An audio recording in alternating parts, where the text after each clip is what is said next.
A very good morning, dear children. I welcome you all in the English lecture where I, Seema Sharma, will be teaching you a poetry named Meadow Surprises. This is a wonderful piece of poetry written by Louis Brandon Phillips. And in this poetry, the poet is emphasizing on seeing the beauty of nature. And he also tells us that if we start accepting whatever the poet is telling us to do, if we start listening to him, then what are we going to see? We are going to see many surprises. And where are the surprises going to come from? The surprises are going to come from the meadows. Okay, before I start explaining you the poem stanza wise, what I want you all is, first of all, let's go through the reading of this poem. I want you all to notice the pronunciation so that you recite the poem correctly, and then I'll be explaining you the entire poem. So let's start. Meadows have surprises. You can find them if you look. Walk softly through the velvet grass and listen by the brook. You may see a butterfly rest upon a buttercup and unfold its drinking straw to sip the nectar cup. You may scare a rabbit who is sitting very still, though at first you may not see him. When he hops, you will. So these are the first three stanzas of the poem, and let's start with the explanation now. So what's the heading of the poem? It says meadow surprises. Now what are meadows? Meadows are referred as green grasslands. These grasslands are meant for what? They are meant so that cattle can graze there. Different kinds of cows, buffaloes, goats, they just go to the meadows so that grass can be fed to them. So you can see in the picture we find trees are there, and we find various animals. You can see various insects we can find, that also you can see out here. So this picture is going to give you the view of the meadows. Now what the poet has said, that when you will sit amongst the meadows, that means when you sit in the grass, and that time what will you notice? That the grass is extremely soft. And what kind of soft it is? It is soft as a velvet. Now why the poet has compared the grass with the velvet? Because velvet is a kind of a cloth material which is known for its softness. So he is saying that if you notice the natural beauty of the grass, sometime if you go and sit down on the grass, you will notice that the grass is extremely soft and it is no less than a velvet. And listen by the brook. So what is a brook? Brook is a small river, or we can say a smaller form of a river. River, we all of us know that river are natural sources of water. So similarly the brooks are also natural sources of water, but in comparison to a river they are small. So by the end of the first stanza, what do we come to know? We come to know that the poet is asking us that the meadow is full of surprises. Second thing, he is saying us that the grass is extremely soft, soft as a velvet. And the third thing he mentions is that even if you listen to the brook, you can find some beauty in it.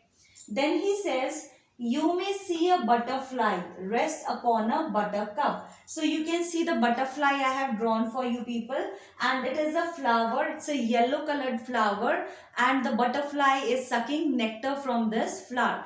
Generally in the grass, wherever you sit in the grass, you will find various kinds of insects are found, and particularly you will notice that insects like bees and butterflies, they are specially, you will be finding them near the flowers. Now what are these insects doing near the flowers?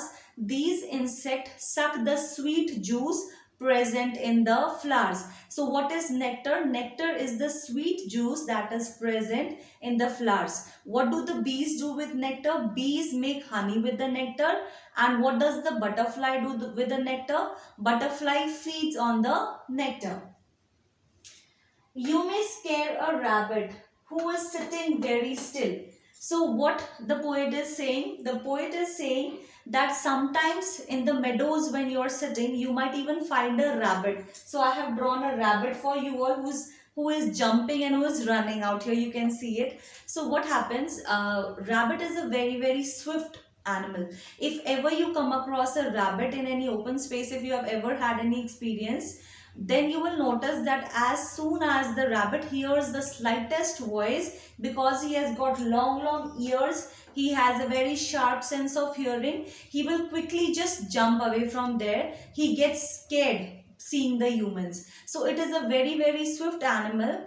And although the poet is saying that there's a possibility that we come across the rabbit in the meadows, but in our day-to-day life, because there is so much of industrialization, urbanization, now it is not a common sight that we easily see the animals which are present in the meadows. But yes, of course, if you have had an advantage of going to any visit in any forest kind of an area, or a place where a lot of trees are there, and it's there you might have come across a rabbit maybe. So what the poet is saying, I'll just repeat with the first and the second stanza once more. In the second stanza, he has been mentioning the butterflies who are sitting on the buttercup. Buttercup is the name of a flower. Particularly, he has mentioned buttercup out here, but butterflies are seen on various kind of flowers and they suck nectar from that. This is what he's saying in the second stanza.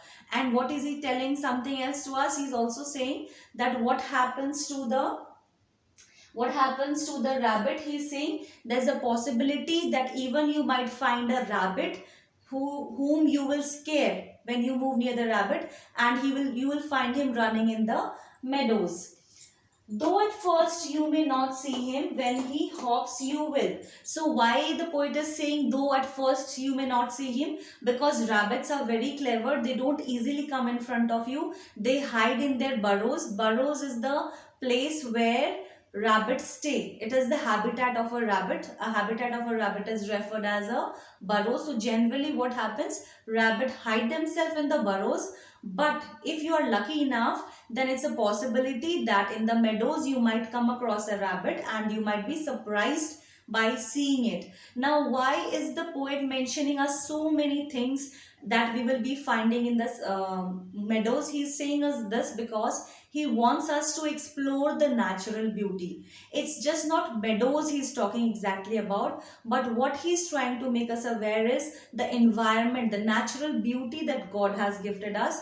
He wants that we should pay attention to the things around us, and we should also enjoy the scenic beauty which the poet has shared with us through the poem The Meadows. I hope the message of the poem is quite clear to you all, that we should be noticing the beautiful nature around us because it is full of beautiful surprises. God bless you, dear students. I hope you enjoyed the lecture.